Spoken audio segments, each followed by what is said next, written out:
This video is brought to you by Squarespace, the best all-in-one platform for any of your website building needs. Hey guys, it's Celestia, and first of all, Happy New Year! I don't know about you guys, but for me, 2022 was a pretty horrible year, and I don't want to say desperate, let's say hopeful that things will turn out better in the year to come. One thing that I am exceptionally grateful for, though, is how much my channel has grown since this time last year, and I can't thank all of you enough for the immense support that you've offered me since then that has helped me get to this point. I know I'm still a very small channel, but that doesn't mean I'm not rightfully overwhelmed in the best possible way by all of the kindness and encouragement that you guys have shown me, and the growth that my channel has seen as a result. So while in many ways 2022 sucked for me, and I'm really glad it's over, I wanted to take this chance to thank you guys for being a huge part of the reason that I'm still hopeful that 2023 will be better. And for the first video of the year, I thought I'd discuss a topic more on the art education side of things, since I'm sure a lot of you out there have decided on the whole new year, new me burns off fingerprints thing, and taken on a resolution to improve your art in 2023.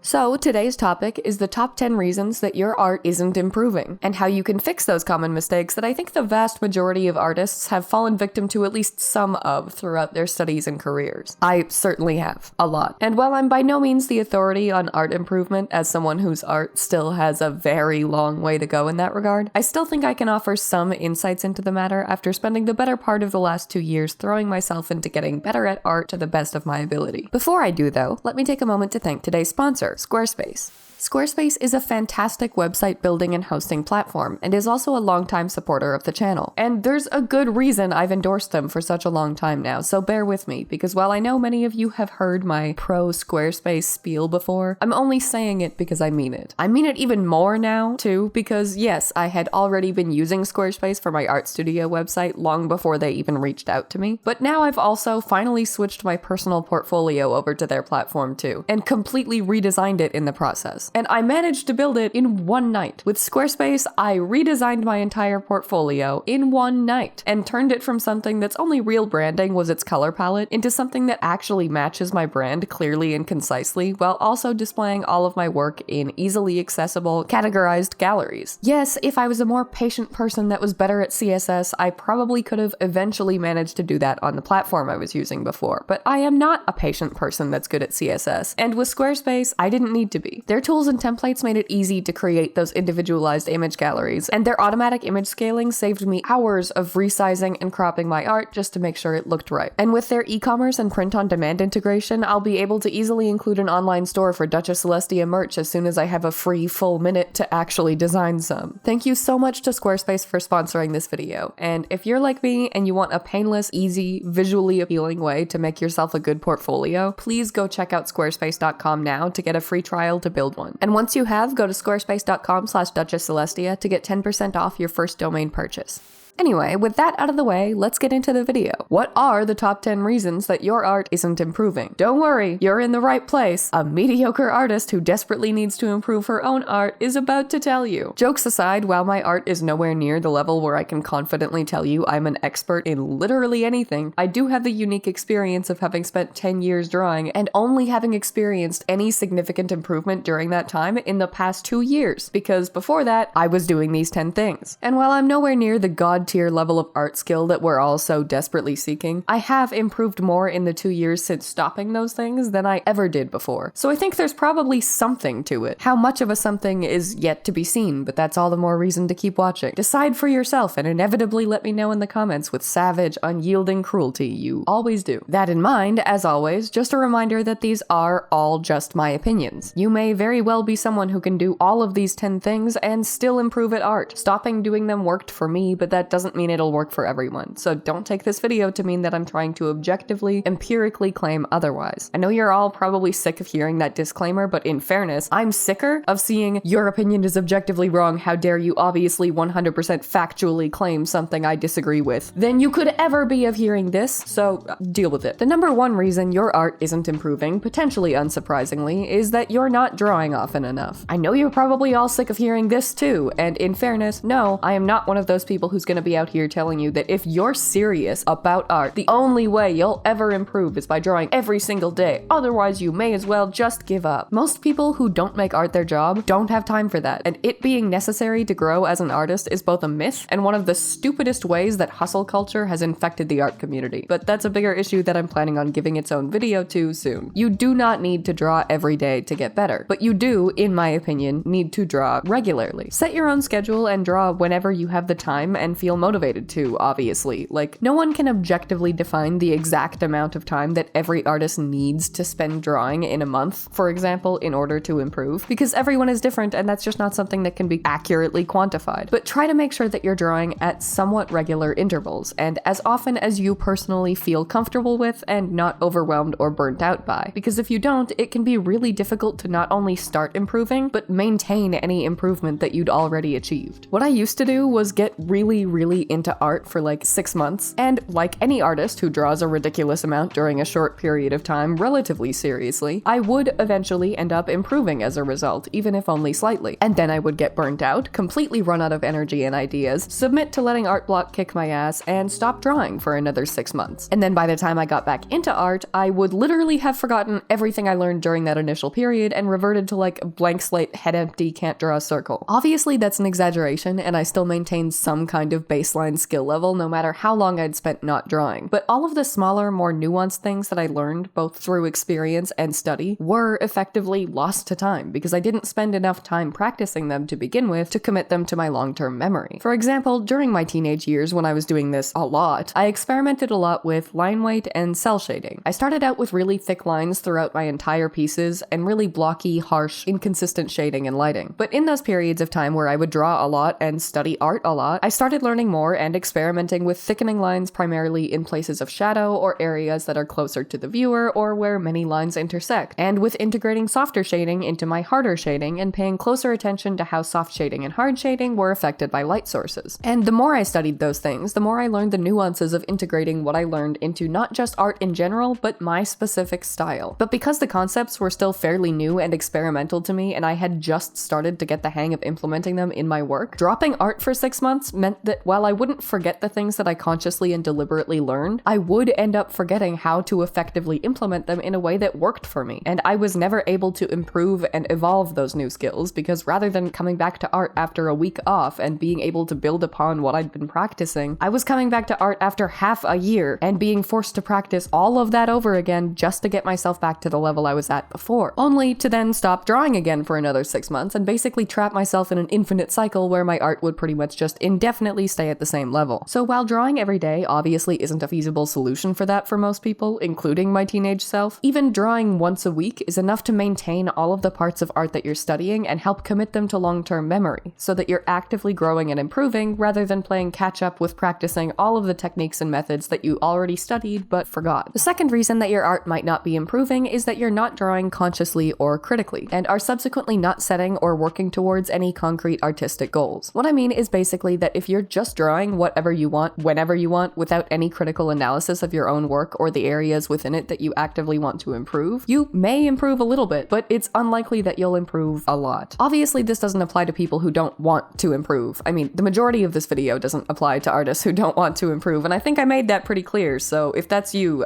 why did you click this? Like everything else on this list, if you aren't trying to improve your skills, this is irrelevant to you. You do you. Spend 6 months not drawing, draw whatever you want regardless of whether or not it'll help you improve, don't worry about critical analysis or goal setting or whatever the f*** else, just have a good time and enjoy whatever you're making however you're making it. But if you are someone who does actively want to hone their skills and see improvement in their art, it is, unfortunately, in my opinion, pretty important that you actually not just draw whatever you want all the time. I understand that everyone has certain subject matter that comes naturally to them or that's just particularly fun for them to draw, and I'm not saying you should completely stop drawing that if you want to get better at art, but if you're serious about trying to improve, it's a lot more effective to tailor the kind of art that you create to the kind of progress that you want to make. What I mean is that it's really helpful to be able to critically look at your work, actively decide what specific aspects of it you want to improve, and then adapt the kind of stuff that you're drawing to suit those goals. So if you really want to get better at backgrounds, but your favorite thing to draw is portraits, you should obviously still draw portraits because you like them, and art should never be some joyless, grueling experience to create. But you should try to integrate some background studies into your artistic repertoire somewhat regularly. Otherwise, you'll never never actually achieve those goals because what you're drawing doesn't give you the opportunity to. Even if you were, for example, to just start integrating more complex backgrounds into your portraits to build yourself up to that slowly in a way that you still enjoy, it would still be more effective in allowing you to draw in a way that's conscious of your goals as an artist. And I'm using that example because I spent 8 years really wanting to get better at backgrounds and also never fucking drawing backgrounds, yes. In terms of the goal setting itself, if you're struggling to figure out how you want to improve your art and therefore can't actually set any goals to make that happen, that can also be frustrating. Something I found helpful in that situation that I've mentioned before is to save a bunch of pieces from artists whose work that you like, put them all together on a mood board, and spend an hour just sitting down making a bullet point list of the reasons why you like each piece and style. It'll help you become more conscious of the stylistic choices and techniques, as well as particularly refined artistic strengths that other artists use and possess that make you like their work, and will therefore help you establish what areas you yourself might want to work on, or what stylistic choices you might want to start incorporating. In terms of critically analyzing areas that you may need to work on, it can also be very useful to get a proper constructive critique on your work from an experienced artist, as they may be able to help you pinpoint weaknesses in your art that you can then establish more directed, individualized goals to target. Which brings me to the third reason that your art isn't improving: that you're not aware of your own weaknesses, that you're unable to determine your own weaknesses, or that you're unwilling to acknowledge that you have weaknesses at all. For the longest time, I looked at every single piece I finished and thought, okay, something looks wrong here and I don't know what it is, but whatever it is, it's making me hate it. And because I couldn't figure out what it was that was wrong about it, I ended up getting discouraged and giving up, because I hated it and I didn't want to make more art if I was just gonna hate everything I made without any way to figure out why or how to fix it and not hate it. For me, it was less that I refused to acknowledge that I had artistic weaknesses that I needed to work on, and more that I just could not figure out what they were in order to work on them. But I will admit that a large part of it was that I was too insecure and emotionally fragile to actually ask someone who could help me figure it out, and I knew that and actively chose to keep hating my art instead rather than seeking critique and advice anyway, because, I mean, my emotional state was about as sturdy as the Christmas ornament on my tree this year that shattered into 700 pieces the moment my cat knocked it down and it fell half a foot to the ground. And a lot of artists are like that, and I acknowledge that. So I'm not saying you need to go out there and seek out critique that you're not going to be able to handle because it's the only way to figure out your artistic weaknesses. It's the easiest way, but it's not easy if it's going to emotionally destroy you. There are a lot of self-study methods that can help you pinpoint your own weaknesses as well. They're just generally a little more difficult and require more time and conscious, deliberate analysis. For example, comparing your work to a very similar real-life reference or doing a study specifically of that reference in your style is a good way to do a one-to-one comparison that will help you see exactly what areas you struggle with and what areas you excel at. And you'll likely find that those strengths and weaknesses are present in most, if not all, of your art, beyond just that one example. What's important here isn't how you figure out what your artistic weaknesses are, it's that you acknowledge that you have them, are open to exploring what they might be and working on them, and that you use some method, whichever one you're the most comfortable with, to determine what they are and how you can improve upon them. Because regardless of your reasons for not knowing or acknowledging your weak points as an artist, be it insecurity or just a lack of the knowledge required to see them, you can't fully improve your work if you're not willing or able to establish the areas in need of improvement to begin with. Next, reason number 4 that your art isn't improving is that for one reason or another, you're mostly or even exclusively staying within your comfort zone. I bring this one up now because it's also something that's frequently rooted in insecurity. Yes, some people, like those mentioned in reason 2, simply draw the same things over and over because that's their preference and it's what they enjoy the most. But many other artists draw the same subject matter in the same style all the time and nothing else because they're insecure in their skills and they want to limit themselves to things that they're both confident drawing and confident posting online. The two are often very closely intertwined because in the year 2023, decades worth of the art community believing that art only has inherent worth if it's shared with and appreciated by others, combined with the ease with which social media allows that to happen, has culminated in a culture where it's pretty unilaterally accepted that there's really no point to making art if you're not going to post it online. So you don't just have to be confident in the art that you're making, you have to be confident enough to share it with the whole world, where it's liable to be met with unsolicited critique and harsh, if not outright hateful, reception. Unless you're just completely immune to social pressure, in which case, I mean, how? Are you a god? Are you god adjacent? Regardless, it's still very demotivating to draw something outside of your comfort zone and have it turn out badly, even if you were never planning on sharing it with anyone. So all of this combined means it's really no surprise that a lot of artists end up drawing exclusively what they can already draw well. Whether that's to preserve their confidence and self-worth or avoid the harsh criticism of the internet, it doesn't really matter. It all results in the same outcome. Your art stagnates and doesn't grow because if you don't experiment with new ways of creating it, you'll eventually reach a plateau of improvement. You can only get so good at drawing cute anime girls, or still life flower paintings, or something else I draw a lot of that I can subtly call myself out for favoring. And I mean, yes, there's always going to be some room for improvement, even if you're a master in your field. Even Sam Does Art could be better at drawing pretty ladies with gorgeous lighting and compelling compositions, and he's a god at that. But the room for improvement that exists for you as an artist does gradually decrease the more that you draw a certain thing in a certain way. And you're basically going to end up maxing out one type of skill point and neglecting the rest. So while staying in your comfort zone forever means you'll get really good at drawing one particular thing or in one particular way, it means that you'll never improve any other aspect of your art to any real significant degree because you'll never experiment with it enough to do so. Just like you have to draw regularly in order for your art skills to not deteriorate and therefore be able to be built upon with new techniques and strategies, you have to regularly draw things that challenge you to build upon the skills that you developed the last time you drew something that challenged you. You can't draw one background study that's a difficult learning experience for you for every 100 portraits that you are already confident in your ability to do well, and then expect to get better at backgrounds, because you're effectively doing the same thing as not drawing for a long time. In not challenging yourself by drawing something new or difficult for a long period of time, the improvement that you achieved the last time you challenged yourself will have deteriorated to the point that you'll have to play catch up and try to relearn the aspects of it that you've since forgotten. You have to challenge yourself by leaving your comfort zone regularly if you want to get better at anything you're not already good at. You have to suck at the things that you suck at if you want to stop sucking at them. You can't just keep drawing the things you're already good at. And I don't just mean subject matter either. I don't just mean mix up your anime girl portraits with some background studies. I mean, if you're someone who does exclusively cell shading, try a more painterly style in some studies or experimental pieces. If you're someone who works primarily with soft ambient lighting and simple light sources, try out some pieces with harsh dynamic rim lighting and multiple light sources. If you always draw with line art, make some pieces without it. Experiment with new brushes, new color combinations, new compositions. There's so much more to leaving your comfort zone than just drawing different subject matter. And the more that you do leave your comfort zone and experiment with it all, the more that you'll improve as an artist, and the more you'll find yourself benefiting from being able to use those improved skills and new techniques in the work that you were already confident in too. The fifth reason your art isn't improving is that you're either using references ineffectively or you're not using them enough or even at all. I won't linger on this point for too long because of the sheer number of times I've talked about this on my channel. Like, it's to the point that I can't even link you to 1 or 2 videos to check out where I go more in depth about it because there are 300 of them. But the value of reference in art cannot be understated. I don't care if you've drawn a belt buckle 983 times. You will still draw a better, more accurate, more realistic belt buckle if you take 3 seconds to look at a picture of a real belt buckle while you draw it. Yes, after 983 belt buckles drawn, you're probably pretty good at it, but the image that your brain can conjure that you're drawing based on, even when it's god tier incredible, will never be as good as an actual image of the thing that you're drawing in reality. This is especially true when you take angle and lighting and other factors into consideration, because of those 983 belt buckles you've drawn, how many of them were lit by 3 different neon lights and drawn from a dramatic low angle? Probably a much smaller number, so your familiarity with that subject matter has instantly been reduced, even if your confidence in your ability to accurately depict it hasn't. There is literally no downside to gathering as much reference as possible for a piece, because even if you're just using it as a baseline from which to stylize your own interpretation of the reference material, you'll still end up with a more accurate interpretation that looks more correct and appealing than it would have before, even if it may well have already looked good. And that's the thing, like, if you could draw something well without reference, but drawing it with reference would make it even better and improve your ability to draw it faster and more realistically in the future, and would probably only take you an extra 2 to 5 minutes to find, why would you not do that? Because of people telling you it's cheating? Because that was my reason for the better part of a goddamn decade. They're wrong. They're wrong and they're morons, and there's no reason for your art to take the fall for their stupidity, especially when there are so many resources that can provide you with great references, like artist-tailored photography reference sets like Rachel Bradley's, or even Pinterest or Pexels or any stock image site, or 3D model posers like Magic Poser or Clip Studio Paint's like 800,000 3D models, or sites like Sketchfab that let you search for 3D models of anything and then rotate them as needed to get what's basically a custom reference photo. Even AI art can be used as reference if you're willing to navigate the minefield that is ethical usage of AI art generation. There are a million options out there, the majority of which are at least partially free, and they can help artists find reference quickly and easily. And like I said, I cannot overstate the value of doing so. It takes your pieces from good to great, and it helps you make great the default for your future pieces too. Not that you should stop using reference at that point, because then it'll just help great become excellent, or some other superlative you find more compelling. And in terms of using reference correctly, this is also something that I've mentioned before, and I've actually had people request a video about how to use reference correctly as a result, so I will be making that video about where to find reference and how to use it quote-unquote right at some point soon. But to summarize a few of the points that I will be discussing in that video, there are two primary ways that I've seen people use reference wrong. One, they try to replicate a reference one-to-one, which is fine if they're doing a study or trying to practice realism, in which case that's actually helpful. But if there's someone who draws in any kind of non-realism or semi-realism style, there are quite a few problems that result from this. The first of which is that they'll end up sacrificing their style to more accurately emulate the reference. An anime artist might end up with a super realistic portrait that they weren't aiming for if they're working too closely off of a picture of their own face or something, without intentionally and consciously stylizing their work as they interpret the reference, or without simultaneously using references that are similar to their own style. The second pitfall is that they'll end up finding the reference unhelpful because they don't know how to break the reference down into fundamentals that are useful to their type of work, despite not being immediately clear as such. For example, a chibi artist may dismiss the value of a reference of how a shirt folds because their style is very minimalistic and they aren't able to reduce the shirt's more complex folds in reality to the simpler shapes and forms that are useful as reference to them in particular. Or third, their use of references in certain areas and not others will result in some parts of the piece looking unnaturally realistic while others are much more stylized, creating a more incohesive, hard to read, off-looking appearance. Like, for example, an artist, definitely not me, might end up using a plethora of references to make their character's hair and clothing detailed and realistic, but they used an anime reference or just defaulted to their own style for the face and ended up with a very realistic body and hair and a very cartoony face that just doesn't fit or read right. Obviously, based on that last example, it should be clear that this is still something I struggle with too, but I am consciously aware of it. To use reference correctly, you can't try to emulate it one-to-one in your piece. You have to, in my opinion, use multiple references for multiple aspects and consciously try to consider how your interpretation of them in your style will mesh with the other aspects of the piece, and try to make them all work together. If your face reference is hyper-realistic but your style is very cartoony, don't worry too much about matching the size of your subject's eyes to what they look like in the reference. Make them gigantic if you want to. Focus more on how big the eyes are compared to the nose and mouth, or how far away they all are from each other. You can still push those boundaries and stylize them, but the ability to break a realistic reference down into the aspects that are useful to a stylized interpretation is so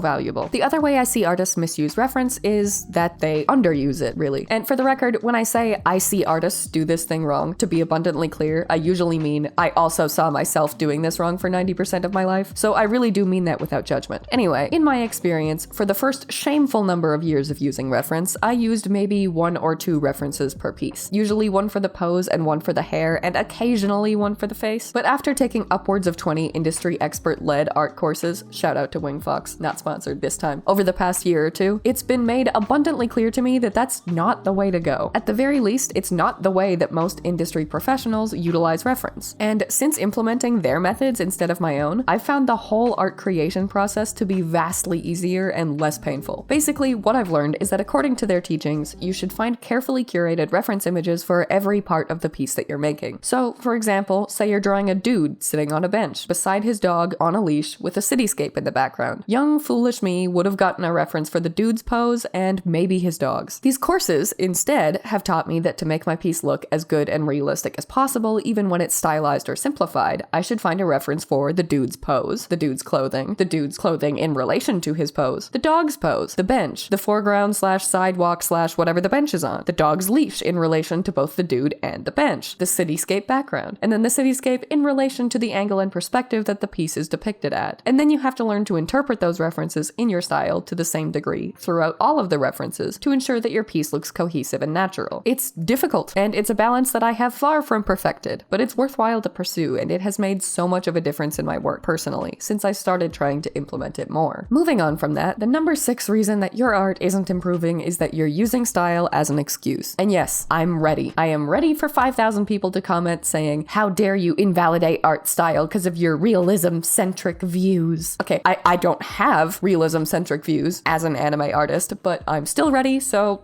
go at it, because I'm confident when I say that I don't mean to diminish the value of non-realistic art styles when I say this, so give me a hot fucking minute to explain. A lot of artists, and I mean this as objectively and understandingly as I possibly can, use style as an excuse to not learn the fundamentals. It's a topic I plan to cover in its own dedicated video soon, but to summarize, because this video is already way too long, many artists will, for example, say, yes, my character's hands are smaller than their nose. That's my style. And use that statement to justify the fact that they don't actually know how small or large a character's hands are supposed to be in relation to their nose, and are just guessing or deciding based on personal preference. And the worst part is that I deeply understand. I started as an anime artist, and I'm an anime artist again, despite the brief moment of like 3 years in between where I desperately tried to backtrack and learn the fundamentals and figure out how to implement realistic proportions in stylized work. And I 100% get that when you're drawing anime, you need to make the head like 1.8% bigger than it should be, with eyes that are 2.6% larger than they should be, and a nose and mouth 1.3% smaller than they should be. I get that those proportions are inevitably going to need to be exaggerated to match that style, and that if they were limited by the proportions of realism, they would look wrong. But there is genuinely something to be said about the fact that your understanding of how a face, a human body, or a shirt or pants in relation to a human body should look in your stylized work is dependent on your understanding of how it would look in reality, even if your depiction of it isn't intended to be realistic. The way you draw a human face in an anime style is still dependent on a more exaggerated version of the Loomis head and the proportions of a realistic human face in regard to how the eyes, nose, and mouth are spaced out. The way you depict a chibi wearing a complex frilly dress is still dependent on how a complex frilly dress looks, even if it's oversimplified down to basic shapes. I know everyone is sick of hearing it, but it is important to study the fundamentals before or at least alongside an exaggerated style, so that even when you're breaking artistic rules in your own work, you know those rules first so that you can break them in a way that looks right. And if you're constantly using style as an excuse to not do that, it's eventually going to inhibit your ability to improve your work. You'll also struggle a lot with never being able to develop or grow your style beyond what it currently is, which is just another thing that'll hold you back. Next, reason number 7 that your art isn't improving is that you're rushing most or all of your pieces. And I get it, I do. I used to do it, and I understand the social media grind of 8 algorithms are forcing me to post 72 times a day. I have to draw fast if I want to get anywhere close to meeting that minimum. But if you're rushing every piece you make, you're not going to be able to devote enough time to trying to make it the best that it can be, and you won't have the time or opportunity to start practicing new techniques or working to improve on areas that you struggle with. There are some instances where rushing a piece is actually beneficial, like when you're doing figure studies and you're forced to draw a model in a particular pose in a very limited amount of time so that you can effectively learn to break the human form down into shapes accurately and readably. But when you're not doing it for the sake of a study and are instead just trying to finish every single piece you make as quickly as possible, your artistic growth will probably suffer as a result. The easiest, most common way to grow as an artist is to implement new techniques and work on your weak points at least a little bit in every single piece you make, with the goal that that piece will be just a little bit better than the one before it. And that's difficult, if not impossible to do, if you're rushing to finish it ASAP every time. You'll just end up defaulting to the techniques you already knew with the skill level you already had, because that's all you really can do when you're not willing to devote a little extra time to doing more. Reasons 8 and 9 that your art isn't improving are actually two ends of the same extreme, so I'll discuss them together. 8 is that for one or more of many possible reasons, you're not finishing any of the pieces that you start. If you're like teenage me, it's because whenever you don't like how a piece is turning out, you just scrap it because you think it's pointless to keep working on it because it's not gonna look good. For me, that usually happened when I would try out a new technique that I wasn't familiar with, and because it was still so new to me, I wasn't practiced enough to implement it well, so it didn't end up looking as good as I wanted it to, or at all, really, and I would hate the piece and never bother to finish it as a result. What this meant was that I gave up on pieces using new techniques before giving myself enough time to experiment and actually improve my ability to use them, and because I never finished any pieces that challenged me, I never got any better at the aspects of them that I found challenging. There are a lot of other reasons that people might choose not to finish many or even any of their pieces too, like not having the time to, getting sick of working on the same piece, getting excited about a new idea instead and dropping the old one to work on that, and so on. But regardless of your reason, the result is almost always the same, that if you never finish your pieces, you're never going to be able to utilize the full extent of your skills and improve them as a result, and naturally that's going to impede your ability to grow. Reason 9, as I mentioned, is the opposite of that you finish absolutely every piece you make, and as a result, you never devote any time to experimenting with new subject matter and techniques in the form of sketches and studies that are never supposed to be finished. This is something I've struggled more with in recent years than I have with giving up on pieces, which is heavily influenced by the pressure to make art that I can finish and post on social media, or include in a speed paint, or sell on merch. But first of all, my dumbass didn't realize that I could still post sketches and studies and use them in speed paints too. And second of all, I didn't realize how much it would result in my neglecting actual art studying because I was spending all of my time drawing only subject matter that I wanted to turn into a finished piece. I learned more from that study I did recently of a bunch of Celestia Loomis heads than I did from 5 5 finished pieces that were done with the exclusive intention of finishing and posting them, because I let myself suck at those heads in order to get better at them, since they were never supposed to turn into finished pieces. There's nothing wrong with finishing some or even the majority of the pieces that you make, or withdrawing certain subject matter specifically because it'll look good as the finished piece that you intend it to be. But if you do that exclusively and never let yourself work on messy sketches or studies that are never supposed to be anything more, it'll stop you from letting yourself suck in the process so that you can suck less in the future. Finally, the 10th and last reason that your art isn't improving is that you're letting perfectionism hold you back. This is another thing that I've had people ask me to make a dedicated video about, and I do intend to do so in the near future. But to summarize the points that I'll discuss more there, perfectionism is complicated in art. On one hand, it can help you strive to make every piece better than the last and constantly work towards becoming a better artist, because you want every single thing you draw to be as good as it can possibly be, and that will motivate you to try harder to make it that good. On the other hand, and much more commonly for the vast majority of artists, myself included, it can result in you spending ridiculous amounts of time on single pieces, drawing and erasing, and then redrawing every single aspect of them just to get it exactly right, only to never be able to finish the pieces at all because you're striving for perfection in them that you literally cannot achieve. More often than not, perfectionism as an artist results in never being able to say, okay, this is as good as I am currently able to make it, let's move on to the next aspect of the piece, or even the next piece altogether, and instead being stuck in an endless cycle of, this could be better, it's not perfect, I have to redo it, despite the fact that it will never meet your idealistic standards for perfection, so you'll never be done redoing it. So not only does perfectionism often result in pieces never being finished, and we've already been over why that's not good, it often also results in the artist's self-esteem and motivation being very, very negatively impacted. If they're never able to like the art they make, because that art isn't as perfect as they wanted it to be, they'll never see value in the fact that those pieces are still good and probably still show improvement. They'll also find the entire artistic process stressful and demotivating, and they'll end up hating the majority of their work and struggling to want to create it at all. A little perfectionism can help you strive and work towards improving your art and growing, but a lot of perfectionism can not only stop you from improving, it can stop you from wanting to or thinking you can at all. I went to a seminar for my old marketing job that taught us that striving for perfection will always result in disappointment, but striving for excellence will instead help ensure that you set realistic, achievable goals that will yield positive results, and that is very applicable here. And on page